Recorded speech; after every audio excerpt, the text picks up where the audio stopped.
Presidente sa pagkakaroon kung isa ba yung simpleng mahitabo sa simbahan at ito na pinaspinagan ko ang mga membro ni mapahatag ng mga kalibog sa una-una nila katulad. Daghang salamat, mamuhay. Ganda ng katanungan mga kababayan na iba ba talaga tayo kali ba? Andam na mo baktas, sama sa game mo na to sa pinitin sa luwag. Pero dili ka makitaway. Panikamutan na to, kanunay ang peaceful assembly, non-violence. We are a friend of everybody. But we should not be a slave of anybody. Mauna nga, kung himuon na ta ulipon sa mga pipila, o nga lang ibarong kita. Pero hinaot na maningkamot kita, ang mahimo kitang higala sa tanan. Kung pagkadayon sa pag-ampo nga unta, ang atong presidente, mahimo og supreme sacrifice to step down from his office for the good of the nation.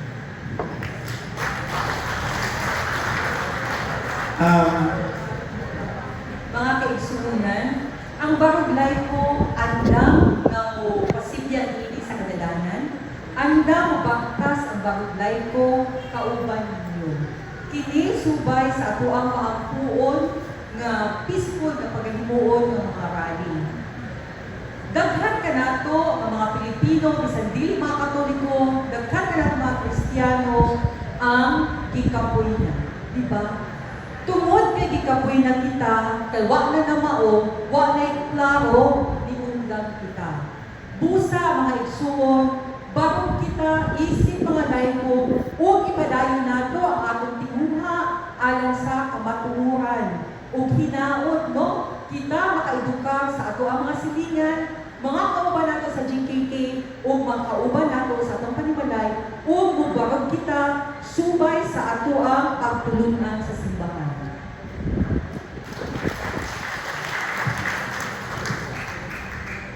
Hey, Jack. Bago gusto ko sabi ko ito, ano gusto ko yung significance? So, bakit mahalaga na magkaisa yung malayo tayo lahat for accountability and good governance? The second question ko is, we have plans to go national or do we have connections po sa national?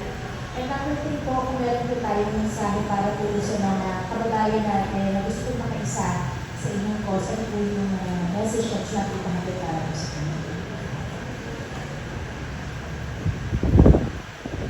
Una, it is very important for us na maging sulit tayo bilang laiko for accountability and transparency.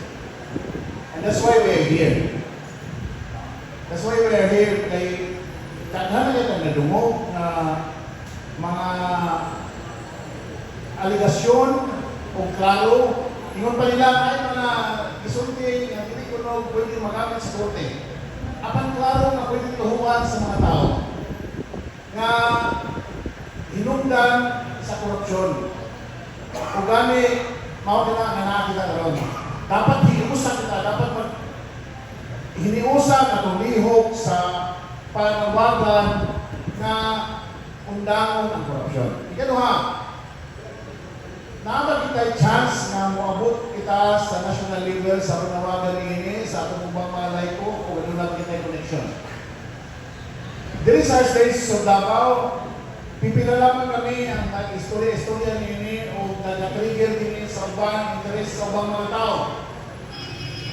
Gikan karon wala kami kabalo kung aduna bay lain mga laiko sa uban na membro sa Dalitama Region na musunod sa paghimo o barong laiko o willing kami na ma-extend sa mo ang pangunahuna kung saan na to pag-organisa ang barong laiko diri sa atong Davao Region o kung maabot kini sa national level mas maayo.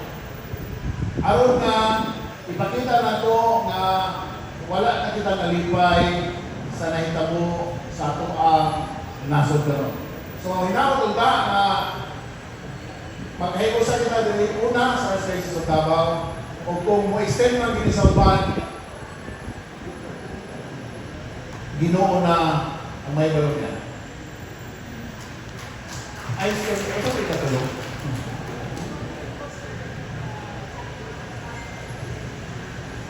Ayan. Mao na ang karon, of course, mao na ang ilang karon, tungod kay mao din ang among panawagan. Ngay naot ta nagikan sa archdiocese, mga parokya, hangtod sa mga GKK, na atong suportahan kini panawagan sa barangay ko. O kini siguro ang mao'y oportunidad nato na mas mangandam kita sa pagkilaila kung kinsa kayo na ato ang mga sumusunod na mga leader sa ating nasa. So, ana nga siguro, pag di na ka nabulak dito sa uban. So, naana ka din nagsugod na. Maghimo kag camping signatory. O, kinsa ang pirma anak bukong sign o counted na na. Ato na siyang naiko. Nasama sa nagkuan. Okay. So, daghang salamat katulang. Diretso na, no? Yes, ma'am. Mga kababayan, ha? Ingod ko na ay signature campaign niya. Okay na pa ba? Ay, yes, Brad. Okay. So, mo na ang last para mabudget na to. Siguro ang pipila diri sa inyo magsugod diri ma'am. Diri ta. Ayon sa tanan ha, pipila lang sa kay kung ano ni parang ano tong programa and then padayon ka sa ato ang signing sa ato ang public manifesto.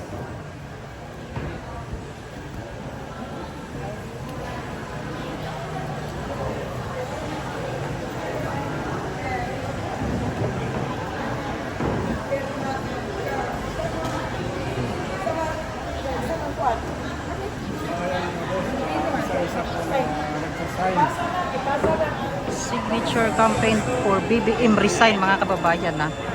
Ito talaga yung matapang na panawagan. Kasi BBM resign, ito yung kaibahan po ng doon sa Luzon na panawagan, no? Ito talaga yung may transparency and accountability, mga kababayan. Kasi kitang-kita naman, no, sa administrasyon ni BBM ngayon, no? Kitang-kita yung mga korupsyon na nangyayari. Yan, no? Signature for BBM resign to, mga kababayan. Before magkuha ka ng print, dapat nakasign na. Please. Okay. Thank you.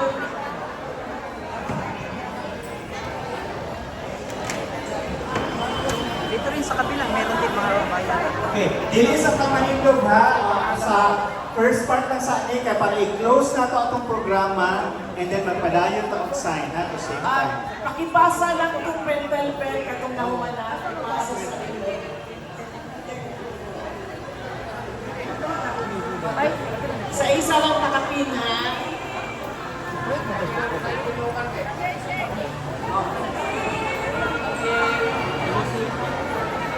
Ano ka parang nakalagay? PBB, ito maganda, oh. PBBM resign. Katong sa likod Yan. is sign your Okay, sa inyo ang putana, kay gusto sa mga yung soft copy sa card, kay gusto po nila i-print sa ilang mga balay. Now, sa nila, mag-inform BBM na resign, ng mga kababayan, ha? conveners. Ito talaga yung panawagan. So, sometimes siguro nag-pirma to same time, no, kaya natay visa, kaya na short while. Pwede hanggang na to si Brad Dennis for the closing remarks while we're having the signing. Brad Dennis? Hindi na, pagkakalaw na ito din yung mo bottle pins na apong candle dito para sa ato ang kandidat. Brad At Dennis, matapang na panawagan po ng mga okay, si kababayan. Brad June na natin yung kami sa ato ang iwan para sa closing remarks. Umaksyon na po ang mga Davawin nyo. Umaksyon na po ang mga Davawin nyo. BBM resign, mga kababayan. Yan, oh. Okay, so sometime Grado. first signing Resign. maminaw lang po ta para sa closing remarks na pagpasalamat. Okay, Brad June? Daghang salamat sa tanan ka mga nagkain sa ilang bilinong panahon aron makiduyog ning paglusad sa atong pundok Barog Laico. While closing remarks ni siya, dili siya ang katapusan. nagsugod pa lang ta. O ato ang pinili palayon, nagto sa ato ang Garmay Krisbaan Katulingban, o suma sa kadayat na ganihang, unta mo paabot dili lamang dili sa Archdiocese ng Davao, kundi sa lain-lain na Archdiocese. Aron mahimo kinatibukan na kausa. Daghang salamat kung magkita-kita kita dito sa San Pedro Cathedral alang sa atong misa o sa atong candle lighting immediately after the Eucharistic celebration. Daghang salamat. Maraming salamat, Radyo. Sa pag-usapa, mao ang sinugdan, pero dili po ni ang katapusan.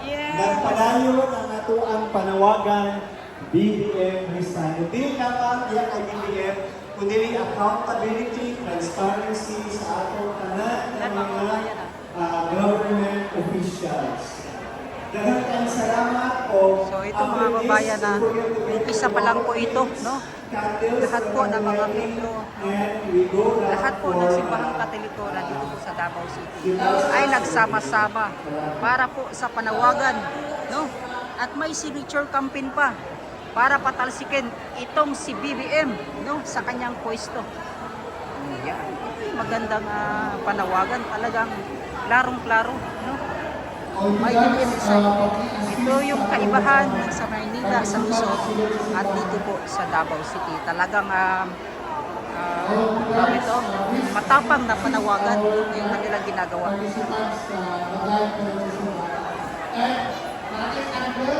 So yun, abang-abang, may candle lighting pa mga kabayan na, abang-abang. At dyan sa may San Pedro Cathedral, makikita natin yan.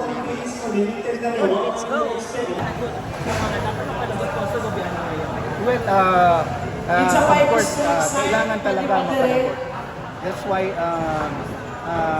we say that with the current current turn of events, we have seen that the current leadership, particularly the president, has lost its moral ascendancy. That's why, based on the collective discernment of Barangay, we're calling on the president to step down to make supreme sacrifice for stepping down for the good of the nation. Last na lang sir, ano yung mga activity po natin na gagawin ngayon dito sir, after the conference po? Well, after the press conference, we will be having a Eucharistic celebration because this is also taking part in the sacrifice of Christ, who actually tried to give his best, to give his all in order to save us. And in the current turn of events in the Philippines, we need the light of Christ. That's why immediately after the Eucharistic celebration, we would also be having a candle lighting ceremony just in front of this auditorium in order to manifest that we are taking on the challenge of being the light of the world and passing on that light, or if affecting the other, to also become the light of the world. Sir, sino-sino po ba yung mga nag-join po sa atin ngayon dito sa movement pa po? Well, these are lay people, lay leaders from the different parishes and the different vicariates in the Archdiocese of Davao. So while this is a local movement as of the moment, we are not discounting on the possibility that several other lay people from other archdioceses would also be enticed to share the same advocacies and possibly make it possible or pave the way for an expansion of this cause. But at the moment, we're not considering that yet. As of now, our concentration is actually on consolidating the lay people in the archdiocese. So as long as na hinaot gihapon ta nga mas makadako pa ni siya nga movement. Well, of course, the more people joining the crusade, the louder is the voice. And the louder the voice, I think the bigger is the impact. Paano to siya nagsimula sir, lalo na sa simbahan natin? Well, actually, it all started as mentioned. There was this pastoral letter of the Archbishop, which was released and read in all the parishes last November 30. the pastoral letter raised a lot of questions, which if we try to discern about it, the questions are actually being posed before the lay people. What do you think about these questions? So, reflecting on those questions raised by the Archbishop, we responded, okay, we will step forward. We will convene the lay people. And in a collective undertaking, we were able to say, okay, we initiate